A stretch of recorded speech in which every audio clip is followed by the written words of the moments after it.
I do sincerely appreciate that you stay with me and with all of us to hear this talk at the end of the very long day.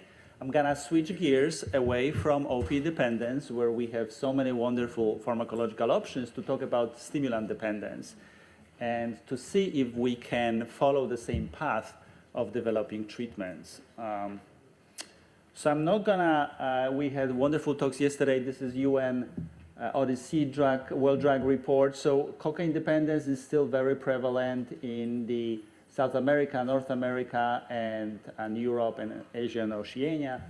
And amphetamines are very prevalent and actually on the rise in many parts of the world, including Southeast Asia, of course, Europe, Caribbean and Americas, and Australia. And so there is a huge, huge demand for treatment. So what do we have to offer to those patients with stimulant dependence? So this was the data on the users. We know that about 10, maybe 15% of users will develop stimulant dependence. And majority of those people, unfortunately, do not have access or do not receive treatment. There is less than 15% globally of those patients able to access and receive treatment. And when they come to treatment, the primary mode is the psychosocial interventions, which is a great treatment, but there is obviously a lot of limitations. So, you know, can we have a parallel approach to treating stimulant dependence as we have for opioid dependence? Can we have a medical model? And there's no reason why we should not have a medical model, because we know a lot. Actually, we know more about brain changes with stimulant dependence than with opioid dependence. And can we use the medical model, which presumes that it's a brain disorder? You all know, and I think we all are in agreement, that it is a brain disorder because it has a genetic predispositions. Individuals who are at risks, the brain function is changed, and a result of this change in brain function, the behavior of those people is abnormal. They have difficulty with behavioral control, with craving, they're preoccupied with the substance, and they have diminished recognition of the problem. So this model helps us to see stimulant dependence similarly as other chronic medical conditions. You know, we have an organ that is affected. If we don't treat, there are harmful consequences. We do expect cycles of remission and relapse. We know that it's preventable and treatable, and there is always an important role for personal responsibility of the patients to manage their disorder, such as making lifestyle changes, adherence to medication and therapy, and also self-care. So when we think about what we want to get out of treating patients with stimulant dependence, clearly we want to minimize medical and psychosocial harms from drug use. We want to help them stop using drugs, presumably with medication when available, but we also want to teach them skills that are necessary to deal with cravings and life stressors without drugs. And as we just heard, the best way to do this is to get patients into treatment, keep them in treatment, and when they relapse, try to get them back into treatment.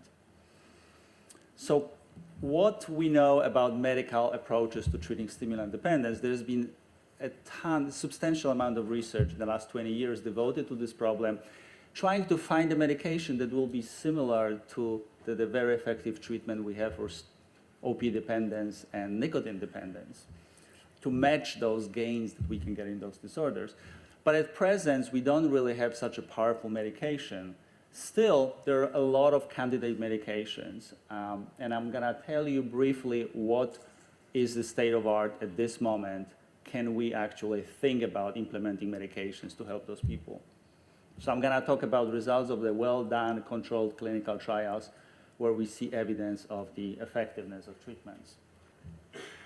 So when we can use medications in these patients, obviously we want to use medications to help people who are actively using drugs to stop. But people who are coming out of residential treatment who've been abstinent for a long time, we want a medication that will prevent relapse. And those are kind of separate brain mechanisms. So we may, I'm not gonna go into that, but think separately about targeting those two conditions. But don't forget, we can use medications to help a lot of other conditions that we see in those patients to manage the neuropsychiatric complications. Of course, acute intoxication or withdrawal, but also substance-induced mood and psychotic disorders and cognitive impairment often seen in those patients.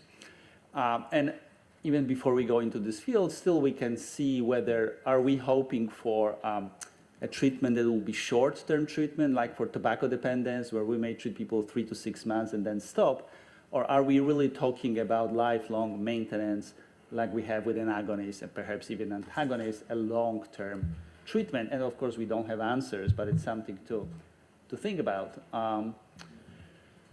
So basically, we understand the biology. We know what stimulants do in the brain, and we know that both cocaine as well as amphetamines increase the level of dopamine. So with this knowledge, we can design the medication that will either block how they affect, the brains, the neurons, or use the medication that will mimic the effects. So we can have an approach that will be similar to naltrexone for opioid dependence. We can block the effect, pharmacological effects, or similar to methadone, then we can stimulate the effects of antagonists. So I'm going to talk about some of the strategies, agonists, antagonists, combination of those two, and augmenting behavioral treatments with medication. So I'm going to talk about something that many people still see as kind of controversial, which is why would you use agonists to treat stimulant dependence? But we have a very solid rationale, probably much better rationale than we had at the beginning of opioid era, that even though we know that patients who have been using stimulants for a long time have profound deficits in the dopaminergic function. They basically have very little dopamine available for them. They cannot really release it. And as you know, dopamine is essential for your well-being. And the receptors are also downregulated, so they're not even available. So there are profound changes in the chronic users. And there is a lot of evidence that those changes are responsible for relapse, are responsible for continuing use, are responsible for all the deficits that we see in those patients, such as low energy, low mood, anhedonia, impaired cognition, impaired decision-making, impulsivity, cue reactivity. So can we reverse those changes? And indeed, when you give agonists, you are able to reverse those changes. So the idea is that agonists will normalize functioning of the dopaminergic system and reverse those deficits. That will result in decreased cravings, decreased withdrawal, and minimize the risk of relapse. So those medications, we are very familiar with them. They're actually very widely used, at least in US and Western Europe. We are very familiar. Those are not new agents. Of course, I'm talking about psychostimulants, which are used for the treatment of ADHD, attention deficit disorder. And interestingly, there is a very high comorbidity and overlapping neurobiology with ADHD. So we see actually very similar brain changes in patients with ADHD as we see in chronic stimulant users. And of course, we know without doubt that those medications are very effective to treat ADHD. So perhaps they will be equally effective to treat psychostimulant dependence. So there is a lot of strategies. I'm going to just talk about straightforward strategies, which is to mimic the effects of the psychostimulants. So the first question, of course, is the safety. Is it really safe? Some people even question whether we should talk about this. I think we should definitely talk about this. But is it safe? Those are controlled substances, so they clearly have abuse potential and diversion. And therefore, any treatment plan should include plan for minimizing this risk. But we have the same concerns with opioid agonists, and we're able to very well manage that, and we can deliver supervised treatment that is very effective. And indeed, clinical trials do not really share this concern. So clearly, patients are not abusing those medications. Those are different preparations than the drugs that they are using. They have a slow onset of action. They have slow rate of elimination. They can prevent drug level over a long period of time and are much less likely to be abused. But there is some concern about if you give it to someone who is abstinent, can you trigger the craving and maybe trigger relapse? And we don't have very good data, but there is certainly some data that do not share those concerns. But those are, powerful medications that can affect cardiovascular system, and you definitely need to make sure that patients don't have a heart disease before you start them. Patients really like those medications. They're familiar with them, which always help, with patients wanting to take those medications. And we believe that those features will promote compliance. So I'm going to run through some of the studies that do show, I've selected a few of the studies that do show how effective those medications are. So this is the study that our group just recently published, cocaine-dependent patients treated with either 60 milligrams or 80 milligrams of Adderall, which is mixed amphetamine salts.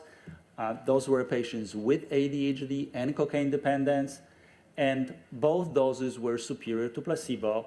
As we see here, the participants who improved on their ADHD symptoms were significantly more in active medication condition, and also cocaine use during the study was significantly decreased in both doses of the medication as compared to placebo. What about another agonist, D-amphetamine, which is just one of the salts, and sustained release? As always, we try to use sustained release. This is a study with severe IV methamphetamine users. They were treated with high doses of D-amphetamine, up to 110 milligrams a day. This was under supervision setting, so to make sure that patients are indeed taking the medication, not diverting. And those patients remain in treatment twice as long. This is retention in treatment. People with placebo tended to drop out much faster than people treated with an active stimulant, and had a lower disease severity at follow-up. There was some reduction of use, but not significant, and it was evaluated under really controlled situations that those medications were safe. This is another study with the same agent. Here they used lower dose, only 60 milligrams. And again, this was unsupervised, so patients might have or take or not take the medication. And patients who were treated with amphetamine had lower rates of craving, lower withdrawal severity. This plots the decrease in craving, and in these people with an active medication had lower cravings. What about methylphenidate? That's Ritalin, that's another psychostimulant. Here is a study with severe methamphetamine users. They received 54 milligrams of sustained release, so not very high dose. This was supervised, and participants treated with methylphenidate indeed had a longer retention in treatment. So this is active group versus placebo group.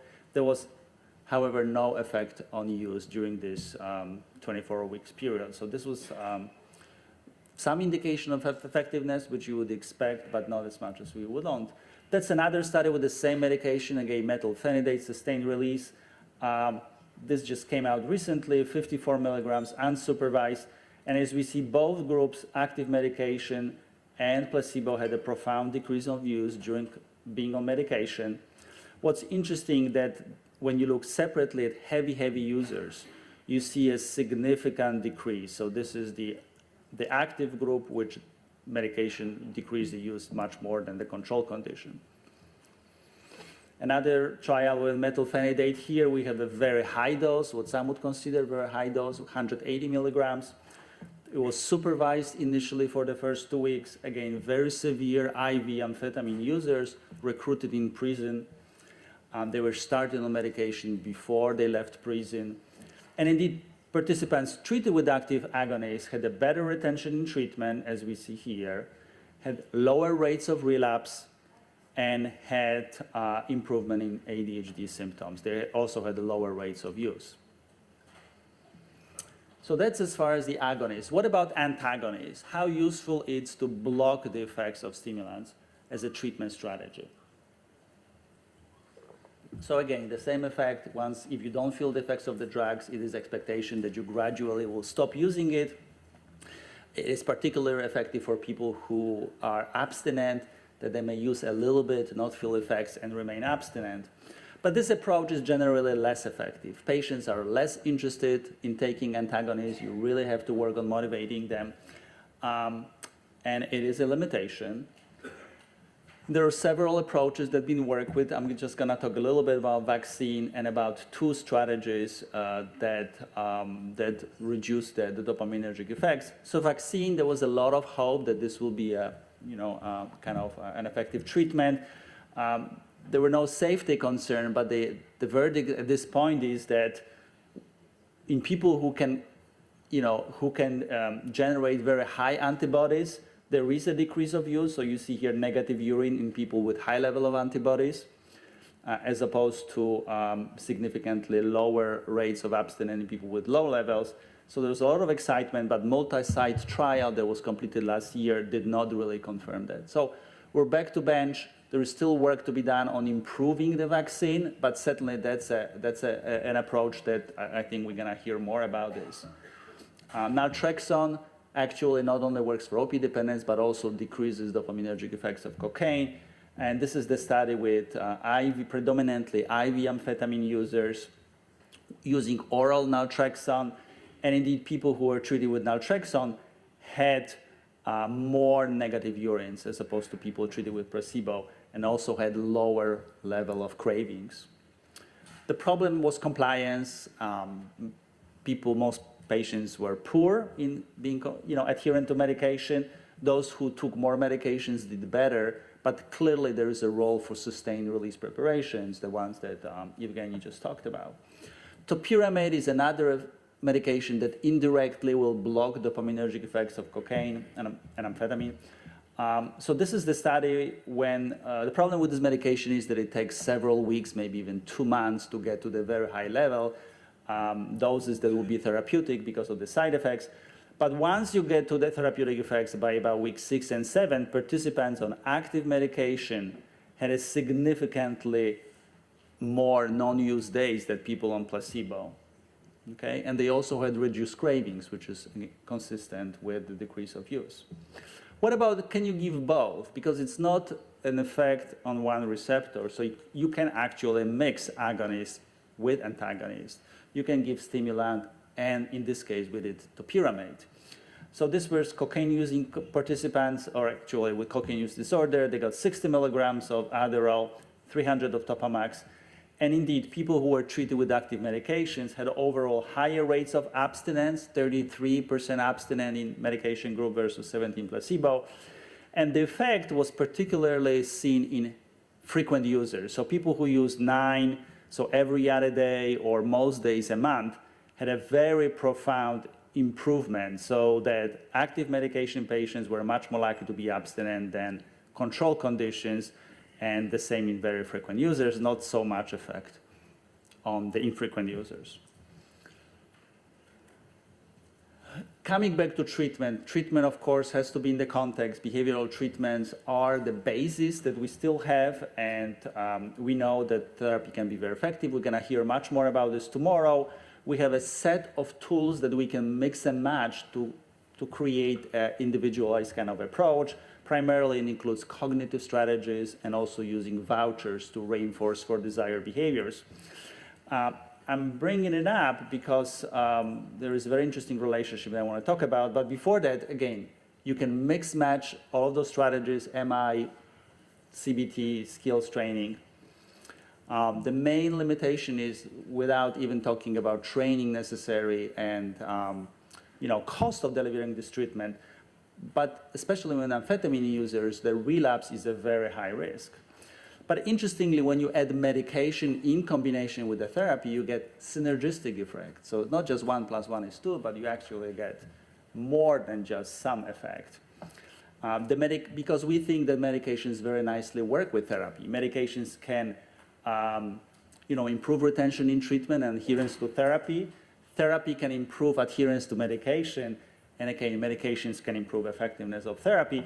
So this is just to show that it's very interesting relationship when you give contingency management, so vouchers for positive behaviors in combination with medication.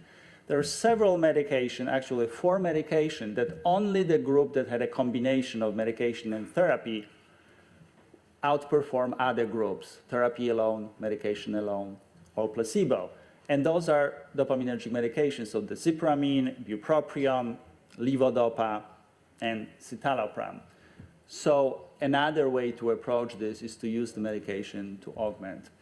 And before I close, let's just talk about, what's relevant for this forum, how you can implement this medical model to bring and retain in treatment patients with stimulant dependence. Because without it, we cannot really help them. And of course, you have to reach out to those patients, right?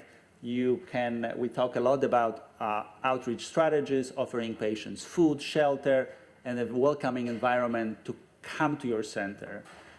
Once they are there, you can actually provide a lot of services. You can treat their co-occurring psychiatric problems, depression, psychosis, which we know very well how to treat. You can treat the medical problems, but you can also offer medications like agonists to help reduce cravings, the distress, and help decrease drug use or perhaps even induce abstinence. You also want to provide therapy to change the pathological behaviors, to retain them in treatment. And again, I think it's essential that we provide environment that is supportive, friendly, non-punitive, and very accepting for this population, because without it, it's really difficult to see how they can benefit from treatment. And of course, we always want to connect them with the peer support networks, recovery-oriented services, because ultimately, at some point, they will be on their own, trying to take personal responsibility for their life and for their recovery. And of course, we want to collect evidence and test those models so then we can later disseminate it to other parts of the world. So let me stop here. It's 1:00. I'm hoping that we'll have some time for questions. Yes, Dr. Jera. Thank you.